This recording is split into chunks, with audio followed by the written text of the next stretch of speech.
My son Matthew looked me straight in the eye and said, "My wife's family will always come first. You will always be last." Brittany, my daughter-in-law, nodded from the couch with that cold expression I knew too well. I felt the sting, but I didn't break. I looked at them calmly and said, "Good to know." That night, I decided I would sell my apartment and invest in myself, every single dollar. Weeks later, when they came asking for money, they wouldn't know what hit them. To understand, you must see the 40 years of sacrifices that brought me here. Matthew was born when I was 26. 9 years later, my husband died in a car crash. I was 35, Matthew 9. I remember the first night alone. Matthew cried in his room. I cried in the kitchen surrounded by bills. My mother-in-law suggested I move in with my parents, find another husband, leave Matthew with her. I refused.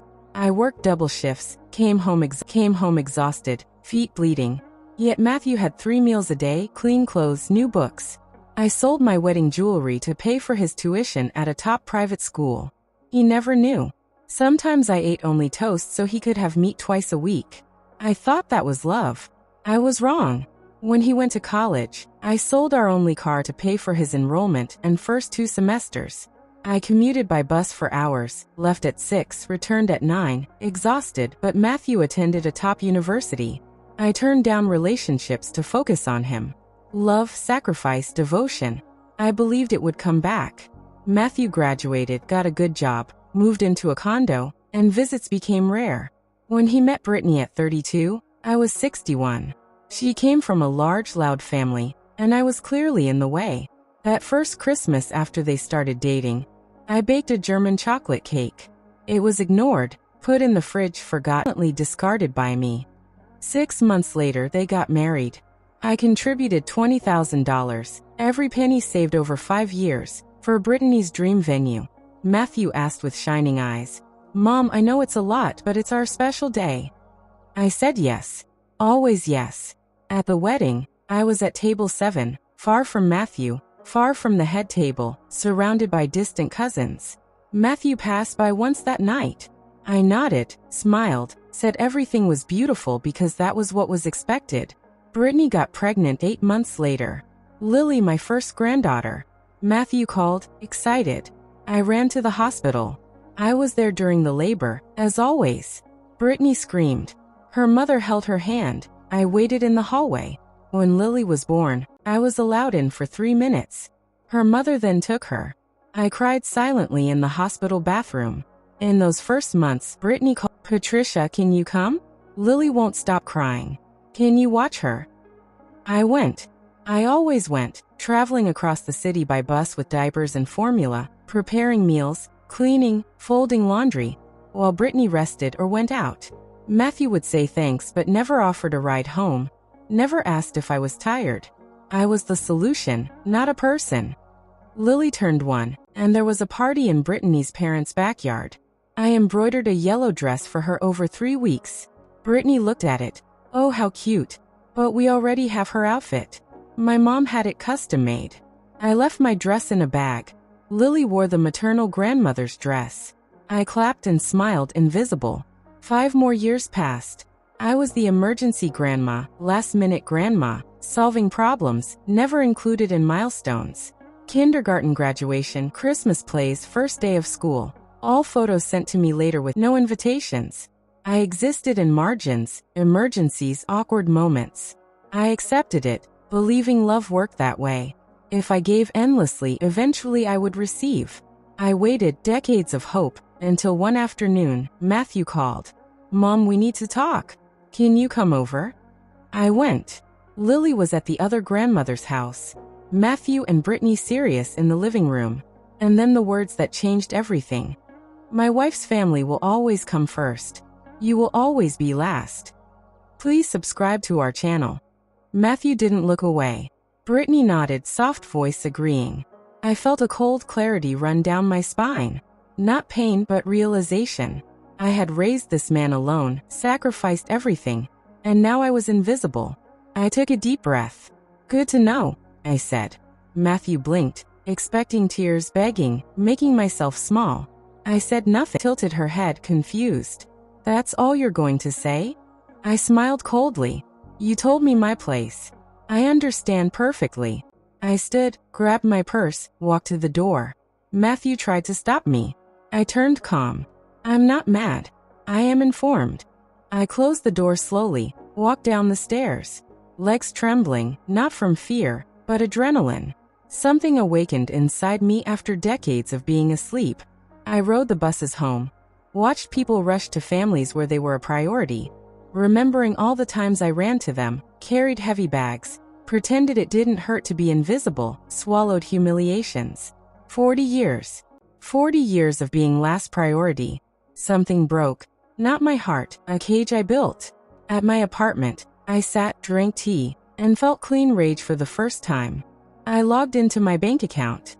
$95,300. Extra shifts denied, expenses, vacations skipped, clothes not bought, all saved. I ran calculations. Sell apartment for $380,000, buy smaller one for $200,000, keep $180,000, plus $95,000 savings. $275,000 in hand. Stable pension of $1,200 per month. Invest $200,000 at 5% equals $10,000 per year, plus pension, plus $75,000 backup. Freedom. Travel. Classes. Life I had postponed waiting to be a priority. I opened a document. Life plan. Patricia. 6 steps to a life for me, not mom. Survival, not revenge. Justice for 40 years of silence. I researched apartments, modern ones in quiet areas far from Matthew. I added trips to Peru, Colombia, our dreams postponed because Matthew might need me. Now everything was different. I was last priority, finally first in my own life. I had baked the cake that morning, a German chocolate cake, Matthew's favorite since he was 7. Brittany looked at it with that smile that didn't reach her eyes. Oh, how sweet. But we already have dessert. My mom brought her specialty. They put my cake in the fridge, never to be taken out. Days later, I found it still untouched, covered in plastic wrap, forgotten. I threw it out silently, feeling something dark grow in my chest. 6 months later, they married. The wedding was lavish, expensive. I contributed $20,000 from my savings, everything I had saved over 5 years. Brittany wanted the venue. Matthew asked for my help with shining eyes. Mom, I know it's a lot, but it's our special day. I said yes as always. At the wedding, I was seated at table 7, far from the head table. Brittany's parents and siblings were at the main table. I sat with distant cousins. Matthew passed by only once. You doing okay, Mom? I nodded, smiled, said everything was beautiful, because that was expected of me. To be small, invisible, convenient. 8 months later, Brittany had Lily, my first granddaughter. Matthew called excitedly. Mom, you're going to be a grandma. We're going to need you a lot. And I ran. I was there through the 22 hours of labor, but only allowed in at the very end. I held Lily for 3 minutes before Brittany's mother took her again. I cried silently in the bathroom. Months passed. I delivered diapers, formula, helped while Brittany slept or went out, cleaned, cooked, folded laundry, always crossing the city to do what was expected of me. Matthew never offered a ride home. I was the solution, not the person. Years passed.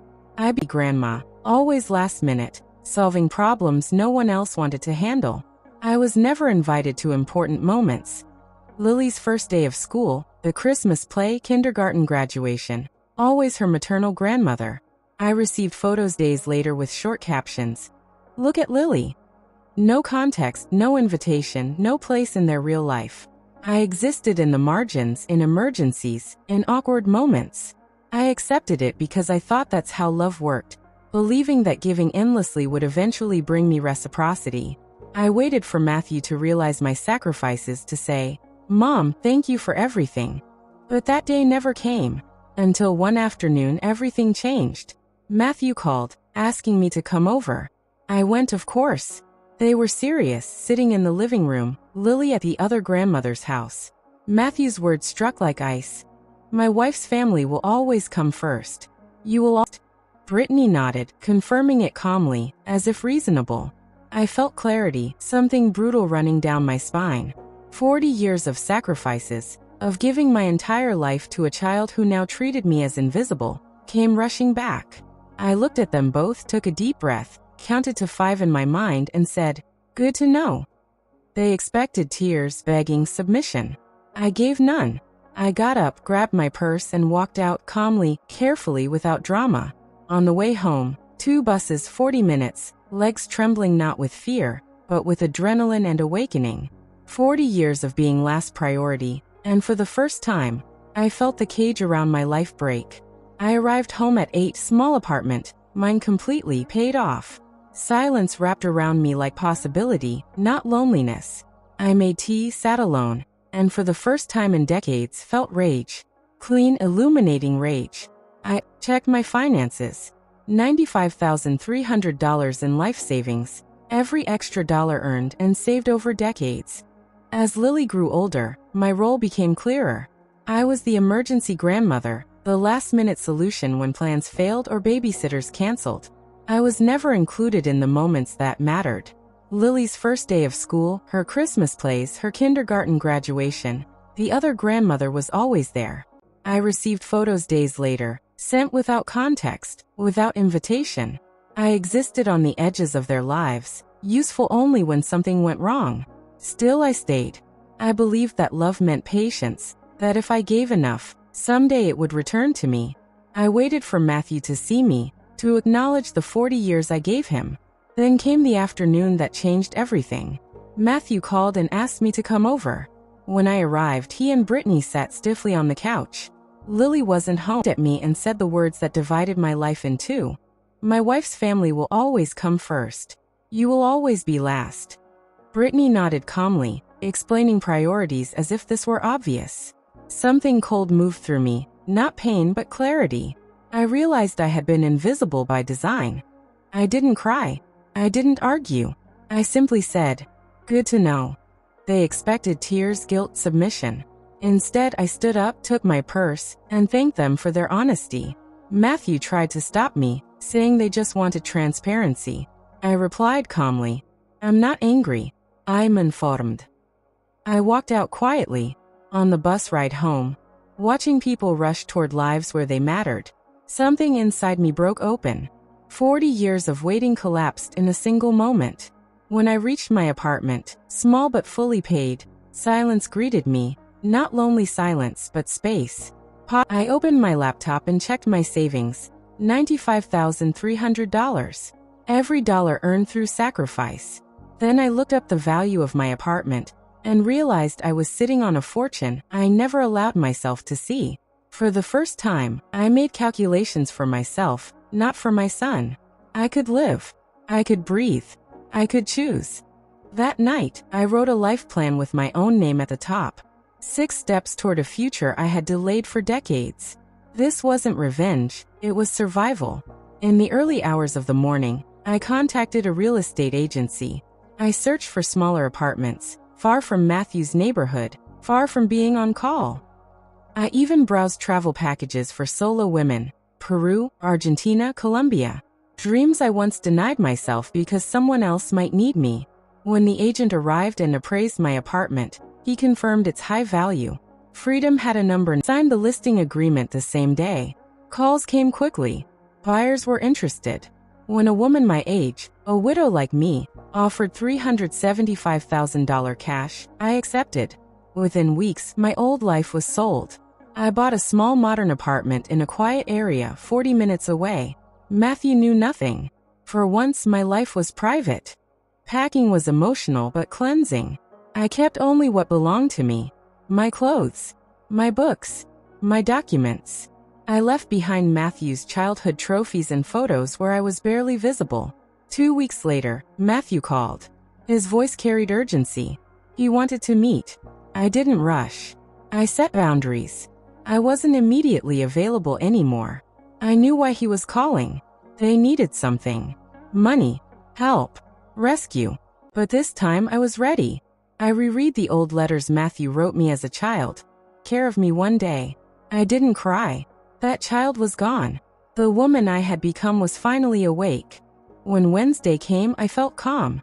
Whatever Matthew asked, My answer would not betray me again.